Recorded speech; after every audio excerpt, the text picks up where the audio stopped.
Bismillahirrahmanirrahim. Welcome to Study in Bullets. Today we will discuss the Constitution of 1973.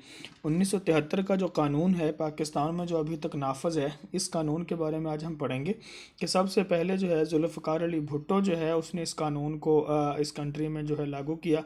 और जुल्फ़िकार अली भुट्टो जो है उन्होंने 25 जो बंदे हैं उन 25 मेंबर्स की जो है एक कमेटी बनाई थी। और उस कमेटी ने जो है दस्तूर साज जो कमेटी थी, उस कमेटी ने ये बिल जो है वो बना के असम्बली में पेश किया। लेकिन इसमें ख़ास बात यह है कि इसमें जो अपोजिशन है, अपोजिशन पार्टी थी, उसको भी मद्देनज़र रखा गया, यानी उसकी बात का भी लिहाज रखा गया, उनकी तजावीज़ का भी। और जो है इसके ऊपर फिर बहस मुबाहिसा हुआ। उसके बाद जो है इसको असम्बली ने 14 अगस्त 1973 के अंदर जो है इसको पास कर दिया।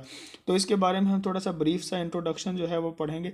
इलेक्शंस हुए जी 1970 के इलेक्शन जो हुए, उसमें आपको पता है कि दो पार्टीज़ जो हैं उन्होंने विन किया। अवामी लीग जो है उसने विन किया कहाँ पे, मशरक़ी पाकिस्तान यानी कि बंगाल में, बांग्लादेश में। और जो है मगरबी पाकिस्तान के अंदर वो पीपी जो है पाकिस्तान पीपल्स पार्टी जो है इसने विन किया। अब ज़्यादा जो यहाँ पे जो है हमारी फिर हुकूमत जो है, बहरहाल सारे मामलात के बाद वो भुट्टो की हुकूमत जो है वो कायम हो गई। तो उसके बाद जो है भुट्टो की हुकूमत के बाद जो है जुल्फ़िकार अली भुट्टो की हुकूमत कायम हुई थी। फॉर्मेशन ऑफ कमेटी, इन्होंने 25 मेंबर्स की जो है वो कमेटी बनाई। और इस कमेटी के बाद ये जो है बिल, ये आइन जो है पाकिस्तान का बना, कॉन्स्टिट्यूशन पास हुआ। इसके अंदर जो है कॉन्सेंसस था, मतलब तमाम पार्टीज़ ने जो है इसके अंदर अपनी राय दी और इसको एक्सेप्ट किया। दूसरा इसके अंदर ये चीज़ थी कि इसके अंदर उन्होंने आर्टिकल 8 का इजाफा किया जो कि हाई टेररिज्म के मुतल्लिक था, यानी कि हाई टेररिज्म के कोई बंदा भी अब अगर इस कानून को जो है वो एब्रोगेट करेगा तो उसको जो है सज़ाए मौत होगी। क्योंकि जिस तरह पहले कानून थे हमारे पास, 1956 का कानून था, 1962 का कानून था, उनको एब्रोगेट किया गया। लेकिन अब अगर इस कानून को अगर कोई एब्रोगेट करेगा तो उसको जो है वो फांसी की सज़ा होगी और हाई टेररिज्म जो है केस है उसके मुतल्लिक। अब यहाँ पे जो है हम देखेंगे इसके सेलियंट फीचर्स को, सेलियंट फीचर्स ऑफ 1973 कॉन्स्टिट्यूशन, वो कौन कौन से हैं जी। अब हम चलते हैं इन पे बात करेंगे। नंबर एक, रिटन कॉन्स्टिट्यूशन था। रिटन कॉन्स्टिट्यूशन था जी 1973 का जो आइन है ये असम्बली से बाकायदा तौर पे पास था। रिटन का मतलब है कि असम्बली से पास था, तो असम्बली से ये बाकायदा तौर पे पास हुआ, रिटन था। और ये इसके जो है 280 जो है इसके आर्टिकल्स थे। टोटल जो है इसके आर्टिकल्स वो कितने थे जी, इसके 280 आर्टिकल्स थे इसके, तो 14 इसके स्केजुअल्स थे। अब जो है इसके अंदर हम देखेंगे कि पार्लियामेंट्री सिस्टम था। नंबर दो ये है कि ये पार्लियामेंट्री सिस्टम था। इसमें जो है जो मुल्क था, मुल्क के अंदर कौन सा निज़ाम कायम होगा, वो पार्लियामेंट्री निज़ाम कायम होगा, यानी कि 2 ईवानी मुकन्ना इसके अंदर होगी। आर्टिकल जो है इसका जो 41 था, 41 आर्टिकल के तहत जो है इस निज़ाम को जो है पार्लियामेंट्री निज़ाम कायम किया गया, जिसके अंदर जो है जो प्रेसिडेंट है वो क्या होगा, वो प्रेसिडेंट वो स्टेट का हेड होगा। और जो प्राइम मिनिस्टर है वो जो है वो स्टेट की गवर्नमेंट का हेड होगा। तो गवर्नमेंट का हेड प्राइम मिनिस्टर और स्टेट का हेड जो है वो प्रेसिडेंट बनाया गया। और जो है जितने भी फिर हमने वो मिनिस्टर्स, फेडरल मिनिस्टर्स जो हैं वो अपॉइंट करने होंगे, या ministers of the state appoint करने होंगे। जितने भी पार्लियामेंट के मेंबर होंगे जिनमें से हम वो मिनिस्टर्स जो अपॉइंट किएगी गवर्नमेंट, वो सब के सब गवर्नमेंट किसके तहत होंगे, वो पीएम जो है उनको वो जो है जी वो अपॉइंट करेगा। तो पीएम को इसमें अंदर पावरफुल बनाया गया। ये एक पार्लियामेंट्री था, इसके अंदर जो प्राइम मिनिस्टर है वो कंट्री के अंदर वो हुकूमत को रन करेगा और वो जो है वो पावरफुल अथॉरिटी होगी। उसके बाद जो इसका इसका तीसरा इंपॉर्टेंट पॉइंट है वो है कि ये रिजिड कॉन्स्टिट्यूशन था।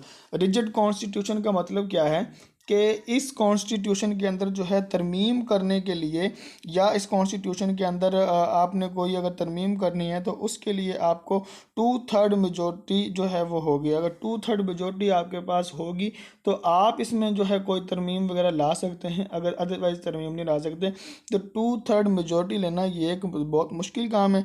इसीलिए जो है ना जी बोथ हाउसेस से मेजॉरिटी जो होगी वो बोथ हाउसेस से, इसलिए अब या यहाँ पे जो है इसको रिजिड कॉन्स्टिट्यूशन इसलिए करार दिया गया कि इसके अंदर जो है ये फ्लेक्सिबिलिटी इतनी ज़्यादा नहीं है, बल्कि पहले जो कवानीन थे वो कुछ फ्लेक्सिबल भी थे। इसके अंदर अगर अमेंडमेंट करनी है तो 2/3 मेजॉरिटी आपको हाउसेस से चाहिए होगी। اب اس کے بعد جو ہے اس کا جو دوسرا پوائنٹ ہے وہ ہے by cameral legislature. By cameral legislature کا مطلب کیا ہے کہ اس کے اندر جو ہے بائی کیمرل تھا, دو ہاؤسز تھے اس کے اندر, نیشنل اسمبلی اور سینٹ. نیشنل اسمبلی اور سینٹ یہ دو ہاؤسز تھے, اس لیے اس کو ہم کیا کہیں گے جی, بائی کیمرل جو ہے لیجسلیچر تھی اس کے اندر. دوسرا ہے سپرمیسی آف جوڈیشری. اب سپرمیسی آف جوڈیشری جو ہے یہ کیا ہے کہ جو آزاد عدلیہ ہوگی, جیسے کہ ہم نے پہلے قوانین کے اندر بھی تھے 1956 اور 62 کے قوانین کے اندر, اس کے اندر بھی یہی تھا کہ جی جو عدلیہ ہے وہ آزاد ہوگی اور عدلیہ کے اوپر کسی بھی قسم کی کوئی دباؤ نہیں ہوگا, بلکہ وہ فری اینڈ انڈیپینڈنٹ جوڈیشری ہوگی. تو جو جوڈیشری ہے اس کی جو ہے کانسٹیٹیوشن جو ہے وہ اس کو فل تحفظ جو ہے وہ فراہم کرتا ہے. اس کے بعد جو ہے اسلامک پروویژنز. جوڈیشری کے بعد جو اہم پوائنٹ ہے اس میں وہ ہے اسلامک پروویژنز. اس قانون کے اندر اسلامک پروویژنز کا بہت زیادہ لحاظ رکھا گیا, یعنی کہ اس کا نمبر ایک تو اس میں پریزیڈنٹ کا بھی مسلمان ہونا ضروری تھا, اور اس کے بعد جو ہے وہ پی ایم اس کا بھی مسلمان ہونا ضروری تھا. پریزیڈنٹ اور پی ایم دونوں کا جو ہے وہ مسلمان ہونا ضروری ہے. اسلامی نوعیت کا یہ دستور تھا, کوئی بھی قانون جو ہے وہ اسلام کے, قرآن و سنت کے, اسلام کے اصولوں کے جو ہے وہ خلاف نہیں بن سکتا. اگر وہ بنے گا تو وہ اس کو چیلنج کیا جا سکتا ہے سپریم کورٹ کے اندر. تو اس لیے یہ اسلامک پروویژنز تھیں اس میں ساری. دوسرا اس کے اندر یہ ہے کہ پاکستان کا جو نام تھا وہ اسلامی جمہوریہ رکھا گیا, اسلامک ریپبلک, ڈیموکریٹک ریپبلک تھا, تو اسلامی جمہوریہ پاکستان کا نام بھی رکھا گیا. پھر اس کے اندر ایک اور اہم جو پوائنٹ تھا وہ اس کے اندر یہ تھا کہ اس کا آرٹیکل 2 ہے وہ اسٹیٹ کا جو ریلیجن ہے وہ کیا ہوگا, اسلام. اسٹیٹ کا ریلیجن اسلام کو ڈکلیئر قرار دے دے گا. یہ ایک بہت بڑا اس کے اندر ایک اچھا اہم پوائنٹ تھا کہ اسلام جو ہے وہ اسٹیٹ کا ریلیجن جو ہے وہ قرار دیا گیا.